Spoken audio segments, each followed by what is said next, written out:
কেমন আছো সবাই? আশা করছি সকলেই ভালো আছো। নতুন একটি ভিডিওতে সবাইকে স্বাগত জানাই।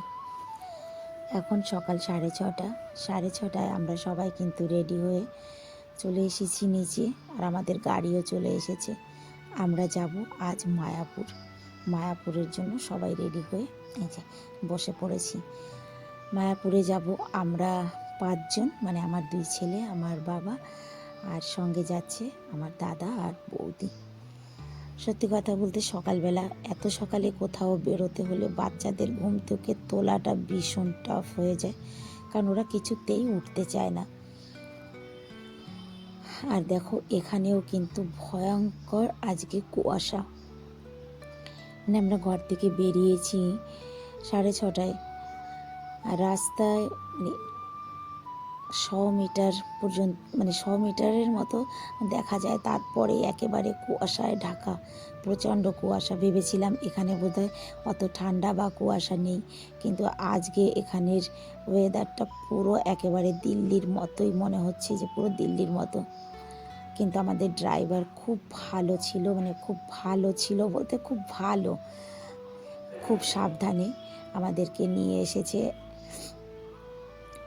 অনেকটা পথ পেরিয়ে এখানে এসে একটুখানি আমরা সবাই গাড়ির থেকে নামলাম একটা সরকার ধাবায়। এখানে সবাই একটু ফ্রেশ হওয়ার জন্য, মানে ওয়াশরুম যাও একটু কিছু খাওয়ার জন্য, তো সবাই একটু ওয়াশরুম থেকে হয়ে এসেছি। ছেলেরা বলল পুরি সবজি খাবো, আর আমরা সবাই খেলাম চা, কারণ কি এত সকালে খাওয়া যাবে না। আমরা ঘরের থেকে 6:30টায় বেরিয়েছি, 8টার মধ্যে আমরা ধাবায় পৌঁছে গেছিলাম। তারপরে চা টা খেয়ে আবার সবাই বসলাম গাড়িতে। এবার সিধা চলে যাব মায়াপুর। তবে যা বলা হয়েছিল তাতে সময় যতটা লাগার কথা, যে 4 ঘন্টা 3 ঘন্টা, কিন্তু দেখলাম যে না, এত কুয়াশার ভিতর দিয়েও ড্রাইভার এত সুন্দর করে আমাদেরকে নিয়ে যাচ্ছে। আর গাড়ির স্পিডও যে একেবারে কম তা কিন্তু নয়। আমরা কিন্তু 2.5 ঘন্টার মধ্যে একেবারে মানে জায়গা পর্যন্ত পৌঁছে গেছি। 2.5 ঘন্টা, তার মধ্যে আধা ঘন্টা ওখানে আমরা মানে সময় নষ্ট করলাম, যে চা খেয়ে পুরি খেলাম, চা খেলাম। আর এখানে আমরা সিধা চলে এসেছি একটা হোটেলে। আমাদের জন্য এখানে রুম আগের থেকে বুক করা ছিল, যে আমরা হোটেলে এসে একটুখানি ফ্রেশ হব, তারপরে এখান থেকে সিধা মন্দিরে যাব। সকালবেলাটা তো মন্দিরটা ঘোরার জন্য সকালের দিকটাই ভালো হবে, কারণ কি অসম্ভব ভিড় হয়তো। তো চলো আগে আমরা সবাই হোটেলে যাই। এই যে দেখো, আমরা এখানে আজকে থাকবো না, জাস্ট একটুখানি আরাম করব, মানে আরাম বলতে ব্যাগ ট্যাগগুলো রেখে একটু ফ্রেশ হয়ে বাস বেরিয়ে যাব, সেই কারণেই কিন্তু এই হোটেলটা নেওয়া। তবে 4 সিটের একটা হোটেল বুক করা হয়েছে। দেখো, শুধু একটু আরাম করার জন্য আরাম করব, মোবাইল টোবাইলগুলো একটু চার্জ দিয়ে ব্যাস, তারপরেই আবার সবাই রেডি হয়ে এই যে বেরিয়ে পড়েছি। এবার নিচে সবাই গিয়ে একটু চা খাওয়া হবে, চা খেয়ে তারপরে সিধা মন্দিরে যাব। দেখো দেখতে পাচ্ছ 9টা বেজে গেছে, কিন্তু আমরা একদম রাইট 9টায় এসে পৌঁছেছি। আর কুয়াশা একদম, এখন পর্যন্ত কিন্তু কোনো রোদের দেখা নেই, রোদ টোদ কিচ্ছু ওঠেনি এখনও, আর মনে হচ্ছে রোদ উঠবেও না। ভেবেছিলাম অতিরিক্ত ঠান্ডাটা দিল্লিতে কেটে যাবে তারপরে যাব, কিন্তু এখানে এসে দেখছি এখানেও কম যাচ্ছে না ঠান্ডা, মানে আমাদের পিছে পিছে যেন ওয়েদারটা এখানে চলে এসেছে। যাই হোক, আমরা চা খেয়েছি, চা টা খেয়ে এই যে দেখো কি সুন্দর রাস্তাঘাটগুলো, মানে একেবারে গ্রাম্য পরিবেশ, ভালো লাগে আমার কাছে। তো এখানকার মানে পরিবেশটা বেশ ভালো লাগে, সত্যি কথাই। গাড়ি পার্কিংয়ে রেখে এবার আমরা হেঁটে হেঁটে যাচ্ছি মন্দিরের দিকে। ড্রাইভার আর আমাদের সঙ্গে আসেনি, আমরাই যাচ্ছি।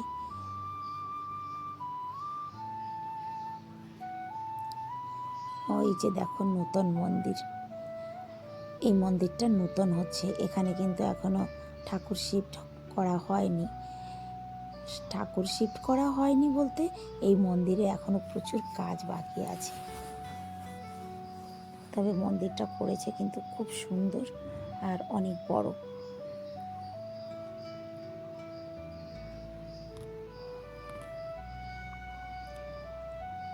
গোপী ড্রেস, কত গোপী ড্রেস ঝুলিয়ে ঝুলিয়ে রেখেছে দেখো। অ্যাকচুয়ালি মানুষ আজকাল যে যেখানেই যায় সব থেকে আগে হচ্ছে ফটোশ্যুট করা, ভিডিও করা, এটাই হচ্ছে কাজ। যেদিকে তাকাবে সেদিকেই দেখবে সবাই শুধু ছবি আর ছবি তুলছে। তবে দেখো এখানে এই ফুলগুলো দেখে এত ভালো লাগছিল যে মানে আমি কী বলবো, এত ভালো লাগছে এখানে।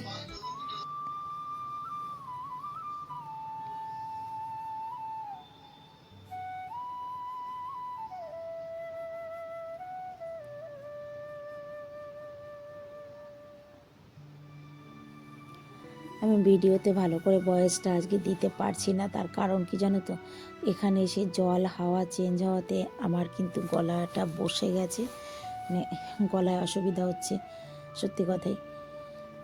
সেই কারণে কিন্তু ভয়েসটা অনেকটা হয়তো স্লো বা ডাউন, একদম ডাউন হয়ে গেছে।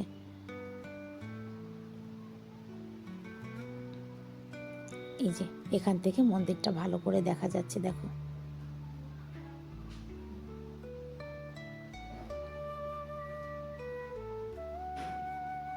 এটা কিন্তু অন্য মন্দির, যেটা ব্লু কালারের, এই যে এইটা হচ্ছে নতুন মন্দির, তৈরি হচ্ছে, এখনো কাজ চলছে, পরিপূর্ণ মাত্রায় কাজ চলছে এখানে এখনো। ওখানেও যেতে দেবে, তবে ওখানে যাওয়ার জন্য টিকিট নিতে হবে, সেটা পরে যাব। এই দেখো গরুর গাড়ি, মানে নতুন ইউনিক গরুর গাড়ি। আগে ছিল কাঠের চাকা, কাঠের গাড়ি, এখন লোহার চাকা আর টায়ার দিয়ে গরুর গাড়ি, মানে গরুতেই টেনে নিয়ে যাচ্ছে, তবে গাড়িটা উন্নত আর কি। এই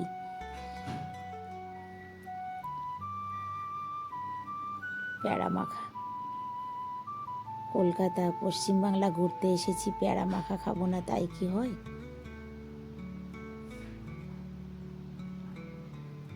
এখানকার যা কিছু মাখামাখি সব কিছুর মধ্যে কিন্তু কাসন্দি দেয়, এটাই মানে কাসন্দির কারণে কিন্তু খেতে ভালো লাগে।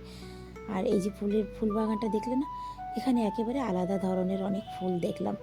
এই দেখো টিকিটটা নিয়েও চলে এসেছে, এখানে টিকিট নিয়ে ঢুকতে হয়, 50 টাকা করে টিকিট, 50 টাকা করে টিকিট নিয়ে তারপরে যেতে হবে এই নতুন মন্দিরের ভিতরে। আর হচ্ছে গিয়ে এখানে কিছুই দেখার নেই নতুন মন্দিরের মধ্যে, এখনও দেখা মানে কোনো ঠাকুরও শিফট হয়নি, এখানকার কাজও কমপ্লিট হয়নি। তবে তাও মানুষ ঢুকছে যাচ্ছে, কারণ কি আমাদের মতো এরকম অনেকেই আছে যারা অনেক দূর দূরান্ত থেকে এসেছে, আবার না জানি কত বছর পর আসবে, তাই মানে ভিতরটা দেখার জন্য যে কেমন তৈরি করেছে। এই দেখো এখনও কিন্তু সম্পূর্ণ মানে কাজ চালু, চারিদিকে লেবার মিস্ত্রি নানান ধরনের কাজ কাম, তাও ভিতরে ঢুকতে দিচ্ছে, এটাই অনেক, যে শুধু ভিতরে ঢুকে দেখে যাও। তো আমরাও ভাবলাম যে এসেছি যখন 50টা টাকা, তো টিকিট করে একবার না হয় দেখেই যাই। এই দেখো ওপর নিচ সমস্ত জায়গায় কাজ হচ্ছে, তবে হ্যাঁ মন্দিরটা করেছে কিন্তু ভারী সুন্দর, মানে যখন পুরো কমপ্লিট হয়ে যাবে ভিতরটা তখন কিন্তু অপূর্ব লাগবে ভিতরটা একদম। দেখো কাজ হচ্ছে, এখানে লাগবে বড় একটা ঝালার লাইট উপরটাতে।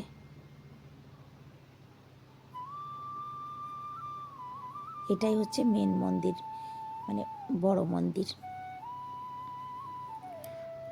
খুব ঠান্ডা লাগছে।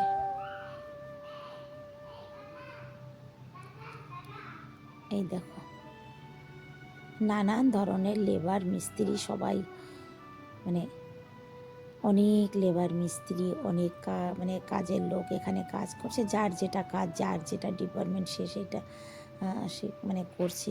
তবে হ্যাঁ এখানে কিন্তু যারাই আসছে ঘুরতে পার্ট পার্ট করে দিচ্ছে, যেমন 100 জনের একটা গ্রুপ করে দিচ্ছে, তারা ঘুরে বেরিয়ে যাবে, তারপরে আবার 100 জন আসবে এরকম। তবে সঙ্গে এখানকার মহারাজরা একজন থাকেন গাইড করার জন্য, যে আগে কি মানে কোথায় কি করবে না করবে যেগুলো তারাই বুঝিয়ে দেয়। আর মন্দিরটা ঘুরে যখন বেরিয়েছি, এসে দেখলাম এই যে সাদা সাদা ছোট ছোট ফুল, তবে এই ফুলটা আমার জীবনে আমি প্রথম দেখলাম। জিজ্ঞাসা করলাম কী ফুল, আমার বর বলল বকুল ফুল। তো আমি কিন্তু সত্যিই চিনি না বকুল ফুল, আমি কোনো দিনও দেখিনি। তারপরে আমার বিশ্বাস হয়নি, আবার বৌদিকে জিজ্ঞাসা করলাম, বলল হ্যাঁ।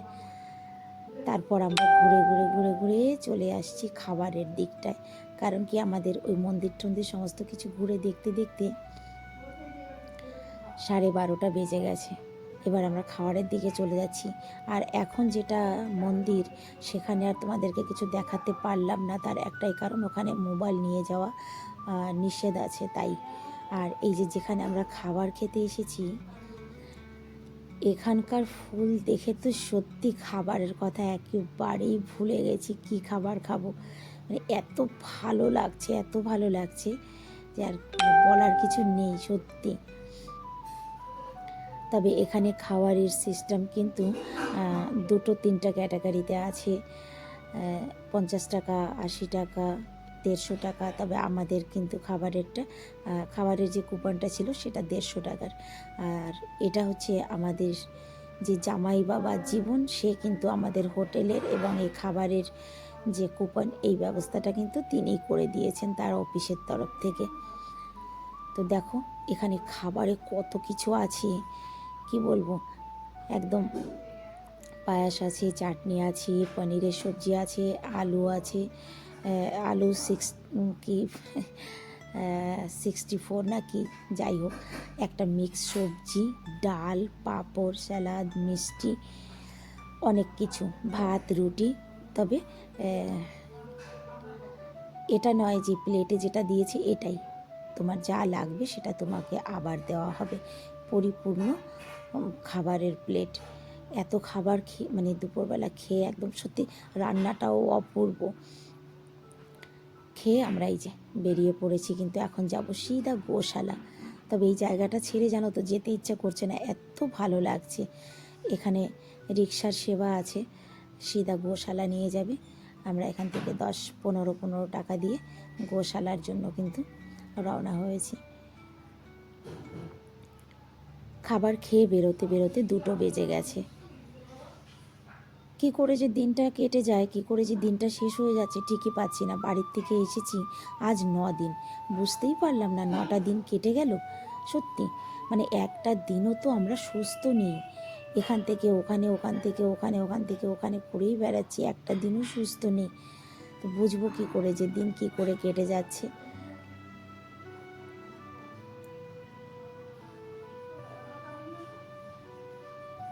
ব্যাস আর কয়েকটা দিন আছে আমাদের হাতে, তারপরেই আবার আমরা আমাদের জায়গায় ফিরে যাব। ঘুরতে বেড়াতে আসলে সত্যি কত আনন্দের সঙ্গে হই হই করে দিনগুলো কেটে যায়। আবার ফিরে যেতে হবে সেই ঘর গৃহস্থী, সেই কাজকর্ম, সমস্ত কিছু সেই পুরনো জায়গায়। কথায় কথায় দেখো গোশালা পৌঁছে গেছি। তবে গোশালা নিয়ে আমার যা ধারণা ছিল, এখানে এসে দেখি তার থেকেও বিশাল ব্যাপার। এখানে যে কত গাভী আছে, মানে ভাবনার অতীত। আর নানান রকমের, নানান ধরনের, একই রকমের নয় কিন্তু। এই দেখো, আর এখানকার গায়ের দুধ দিয়েই কিন্তু পনির তৈরি হয়, সেই পনিরই কিন্তু ওখানে রান্না হয়েছিল আমরা যেখানে খেলাম। দেখো, আর এই যে এই দুইজনকে দেখো, এনরা দুজন সম্পূর্ণ আলাদা। দেখো শিং দুটো দেখো, শুধু শিং নয়, গরুর ঢকটাও না একদম আলাদা, এই গাই দুটোর ঢকই আলাদা। দেখো অনেক বড় কিন্তু, জানো তো, অনেক বড়, মানে হাতির মতো একদম। তারপরে যখন এই দিকটা আসলাম, এই যে একটা খড়ের পালা, আমার বাবাও বলল আমিও কোনোদিনও এইরকম খড়ের পালা দেখিনি। সত্যি এটাকে করলো কি করে, এটা তো ভাবনার বিষয়। এই যে এখানে যতগুলো গাই আছে সব কিন্তু এই একই রকম, মানে গায়ের রঙটা আলাদা, এদের শিংয়ের ঢকটা আলাদা। দেখো ওই যে দূরেও দেখা যাচ্ছে, এখানকারগুলো সব আলাদা, মানে এক একটা ক্যাটাগরির গাই এক একটা মানে ইসের মধ্যে রাখা হয়েছে। তারপরে এই যে বাইরে বেরিয়ে এখান থেকে ধূপকাঠি কেনা হচ্ছে। আমি আগেই কিনেছি, তবে ওখানে তো ক্যামেরা নিয়ে যেতে দেয়নি, তাই তোমাদের দেখাতে পারিনি। এখান থেকে বৌদি কিনলো। তারপর আবার ওই রিকশায় করে ফিরে এসেছি আমরা মন্দিরের কাছে। এখনও আমাদের হাতে অনেকটা সময় আছে। এখন বাজে 2:30। ও সরি, ভুল বললাম তো, 2:30 বলছি কেন, 3টে বাজে। আমরা তো 2টোয় ওখান থেকে খেয়ে বেরিয়েছি, 3টে বাজে। তবে এখানে এখন একটু সময় আমরা এখানকার যে মন্দিরের আশেপাশে যে দোকানপাট বাজার আছে সেখানে একটুখানি ঘুরবো, কারণ ঘরে নাতি নাতনি দুজনই ঘরে রয়েছে, তাদের জন্য কিছু নিতে হবে তো।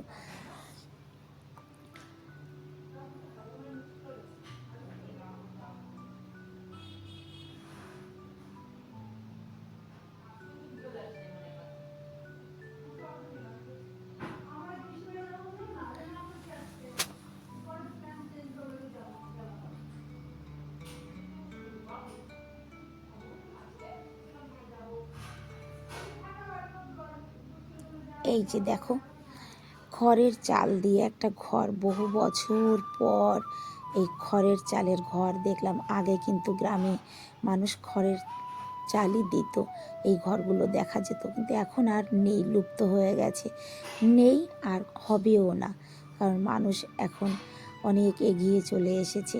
তো এই খড়ের চালটা দেখে তোমাদের সঙ্গে একটু শেয়ার করলাম। আমি জানি অনেকেই পশ্চিমবাংলা থেকে আমার ভিডিও দেখে, তাদের কাছে এই জায়গাটা হয়তো নতুন না, কিন্তু অনেকেই আছে যারা অন্যান্য জায়গার থেকে হয়তো আমার ভিডিওটা দেখে। আমি নিজেই দেখলাম যে অনেক বছর পর একটা খড়ের চাল, তাই তোমাদের সঙ্গে শেয়ার করলাম। কথায় কথায় আমরা কিন্তু আবার ফিরে এসেছি হোটেলে। সন্ধ্যা আরতি দেখার জন্য আর অপেক্ষা করব না, কারণ আমাদের যেতে হবে অনেকটা দূরে।